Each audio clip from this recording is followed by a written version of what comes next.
What's up everybody, I'm Brian from I Want Tesla, and today we're going to be doing the automatic frunk to the Model 3. Yes, I know you've seen that before, but Hansshow graciously sent out another Model 3 frunk to test in the Model Y, but also to install their new one, version 3, in the Model 3 with a footwell sensor on the front. Never installed this before, so hopefully this goes well. Well, you jinxed us, Gary. Thanks a lot.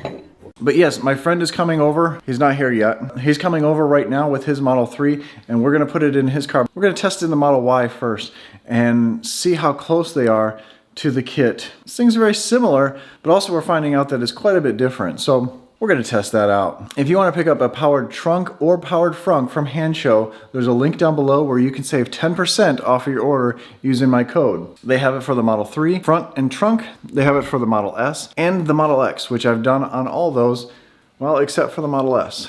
I had both of them in my Model 3, work flawlessly, awesome products, and you still can use the screen controls, which is really cool. Very safe. I tested all those. They actually went through the hassle of making sure that you cannot hit the button on the screen or a remote or the button anywhere to open up the trunk or the frunk while you're driving. Lining up everything here, so making an easy install. Hopefully it's an easy install. I'm not sure. These new kits, there's always something a little different, but usually a little bit faster and a little bit better. So where are you at, man?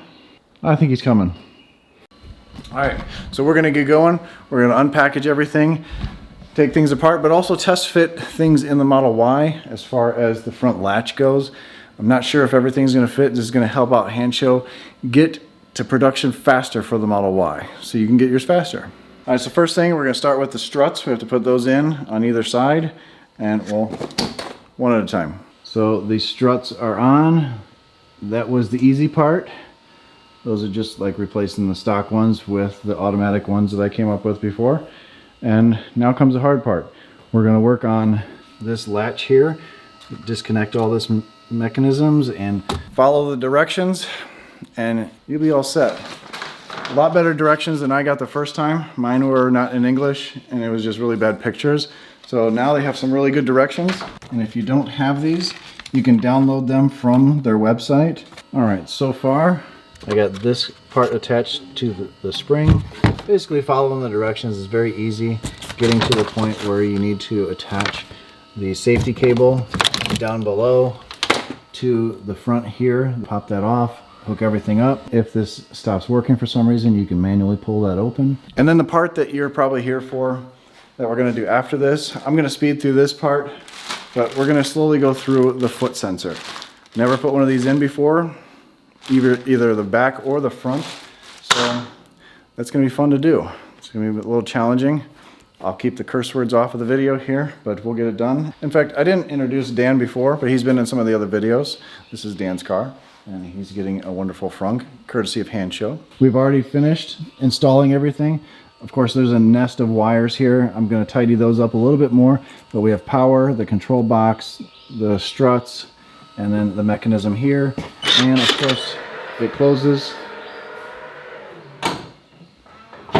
and then goes down, and then it also opens up as well. Opens up nice fast.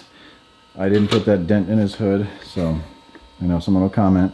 The footwell sensor, and well, read the directions because I've never done it before, and we're going to hook this up and see how this works, see how finicky it is, and see if we can get it to, I wonder if it'll trigger just going over if we throw something underneath it. Mm-hmm. Just maybe walking by. Wonder if it's in the parking lot and a leaf goes by, like where your foot would be there, and I wonder if it's gonna open up. We're gonna need to roll some things under there. We'll test, maybe some golf balls. Yeah. Someone's done that before with a shaft. All right, this is a little confusing for a couple reasons. Some of the wires don't have ends on them, so you're gonna have to strip those and put them to different portions of the car.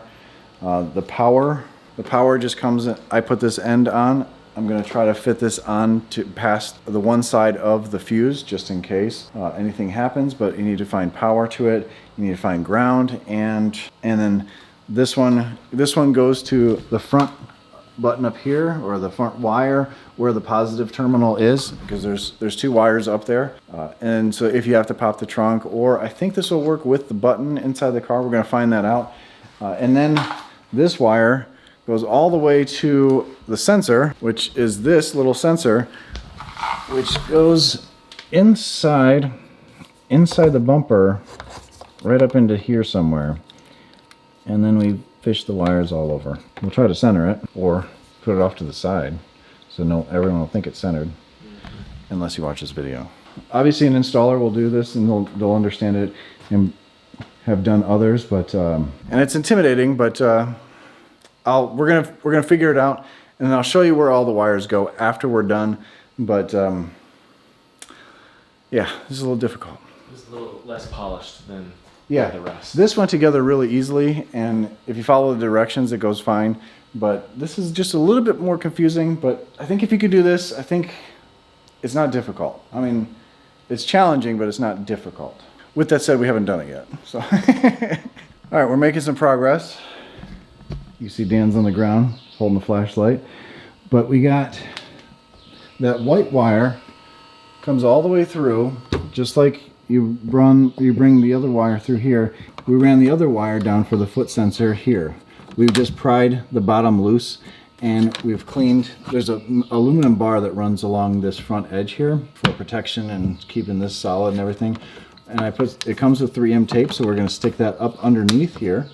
You probably, if you don't want to go through this hassle, you could probably drill a hole for this wire and have this on the outside. I don't recommend that though, because if you run into something, that's going to come off right away. Yeah. So the whole point is to have this inside so no one sees it. I'm going to tuck this under away from the centerpiece. You see, this sticks out a little bit, and then there's holes for these little pins to align everything in. If you watch my video about the front splitter, you'll see all that stuff. I'll have that linked up there if you want to watch that, but you'll be able to get a good idea where this goes. I have the whole bumper off, and you can see inside of there and everything. Obviously, we're not taking the bumper off for this because you don't need to. We ran the ground wire to here. We have the control box up top here. There's a piece that will go into this box up here, along with the power is going to be tapped into there last. You always want to tap the power last, and then tidy up the wires and see if it works. All right, it's been a couple weeks. The front footwell sensor didn't work, and what we found it was, after going through a series of things, we found it was this little box. The box was bad. The footwell sensor was working. That was actually clicking, but it wouldn't open the frunk up. I contacted Hansshow, and they have great customer service. So they sent out a whole new footwell sensor kit and everything, just in case it was the footwell sensor or his wires or things like that. So we were able to just basically backtrack what we did and plug the new box in, and it works.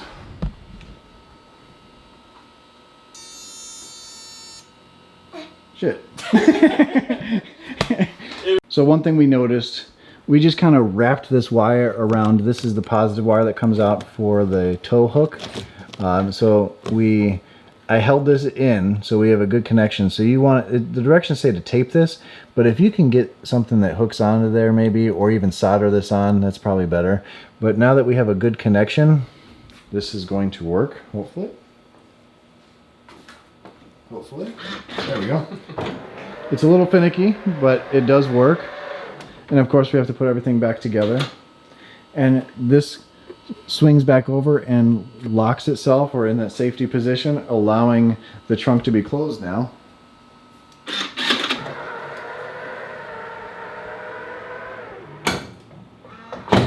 And that closes with a big thud because the frunk is not in there. It relies on the plastic to help level it out a little bit, and once we put that in there, it'll be just fine.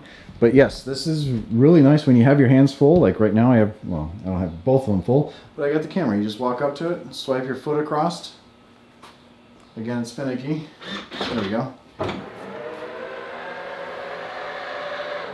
And this is really nice. You don't ever have to touch the front again, but you can actually pull this a little bit and it will go down.